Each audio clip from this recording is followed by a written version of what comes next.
A construção do templo de Deus, do Senhor Jesus Cristo, em nós começa ouvindo a palavra de Deus.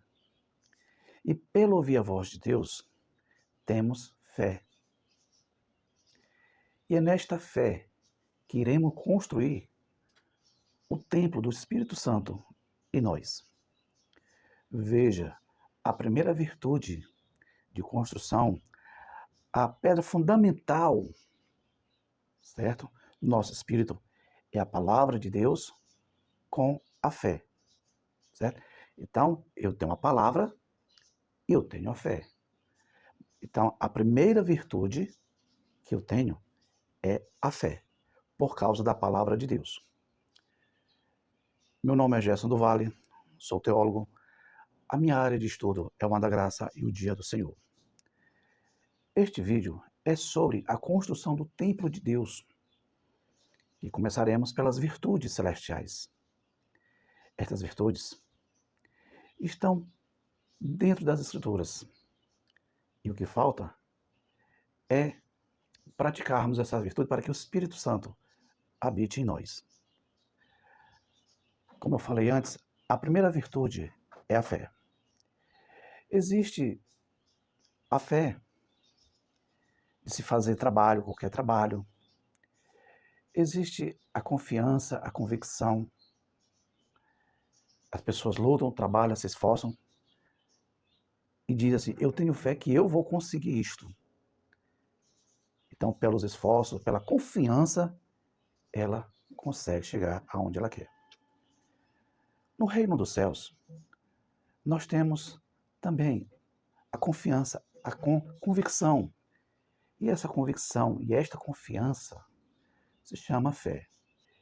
As virtudes celestiais, elas têm que fazer parte do nosso dia a dia. E quais são essas virtudes?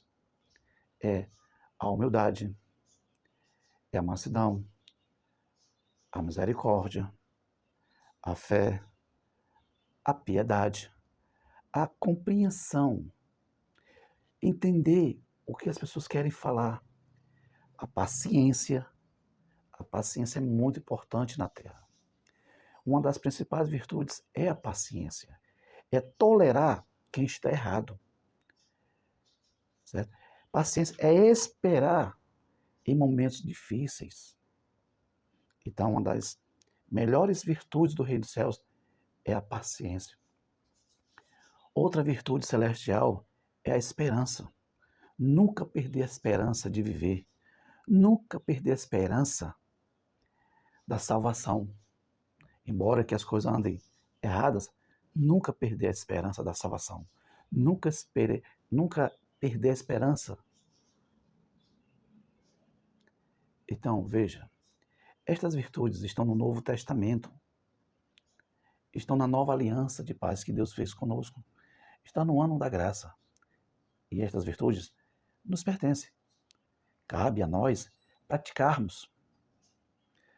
Quando a pessoa diz assim, a pessoa está cheia do Espírito Santo, dá-se a entender que esta pessoa está cheia de virtude de Deus. E se ela tem virtude de Deus, então ela é justa. Ela é compreensiva, mansa, pacífica. Entendeu? E quando se diz, rapaz, ela é cheia de fé, esta pessoa, ela tem poderes celestiais. Ela tem poderes celestiais. Algumas pessoas têm fé pequena. Outras têm um pouquinho mais. Outras já têm uma fé grande. Como assim? Por exemplo, vou colocar aqui duas pessoas que vão para o culto.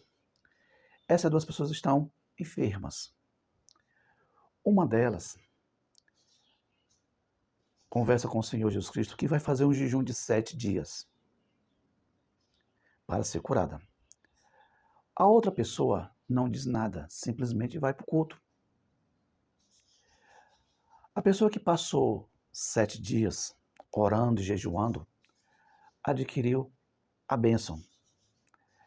Mas a outra pessoa que não jejuou, não fez nenhuma aliança, nenhum acordo com o Senhor Deus, simplesmente na oração da fé, ela foi curada. E aí, quem é que tem a melhor fé? É isso? Então você já imaginou se nós aproveitássemos a fé dessas pessoas que quando oram, o milagre acontece?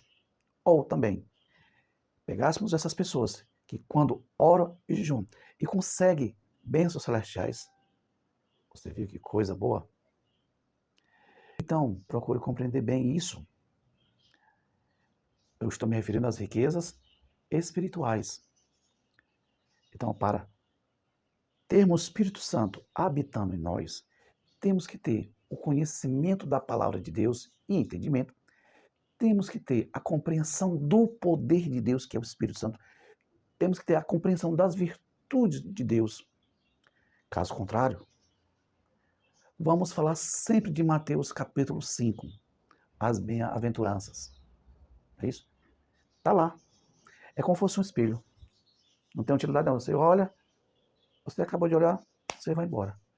Mas para quem ama ao Senhor Jesus Cristo, ama o Espírito Santo, aquelas bem-aventuranças, ali é um estatuto, ali é um mandamento. É sermos cheios do Espírito Santo, cheios de virtudes. Porque através das virtudes faremos as obras preparadas por Deus. Não são as obras que eu quero fazer, mas as obras preparadas por Deus. E para isso, precisamos das virtudes celestiais, das virtudes de Deus, das virtudes do Senhor Jesus Cristo e das virtudes do Espírito Santo. Certo? Precisamos do poder do Espírito Santo, da virtude do Espírito Santo. Sem a virtude do Espírito Santo, o templo de Deus em nós não é construído. Não é construído. De modo algum. O templo de Deus em nós é construído com o conhecimento e com a virtude do Espírito Santo. Então, se você diz que é templo de Deus, você que diz que é ungido de Deus, então se olha no espelho, olhe para você mesmo. Se você for rabugento, orgulhoso, prepotente, essas virtudes que prejudicam os outros, então você pode ser ungido, mas está bem distante do reino dos céus. Está bem distante do reino dos céus. Está mesmo. Se você diz que é obreiro de Deus, trabalhador de Deus, então mostre as ferramentas, mostre as obras de Deus e não aquelas que a congregação ensina. E quais são as obras que a congregação ensina para o obreiro? A vigiar carro, a limpar o templo lá de parede, não é isso? Não é isso não? A ser vigia. Essas obras se agradam ao pastor da igreja, ao dono da igreja, da igreja, do templo de madeira, de tijolos. Você agrada a eles, mas a Deus você não agrada. Você quer agradar a Deus como obreiro? Então, busque o conhecimento das Escrituras, conhecimento específicos. Busque o conhecimento das virtudes celestiais, das virtudes, porque através das virtudes teremos o templo do Espírito Santo em nós. Ok?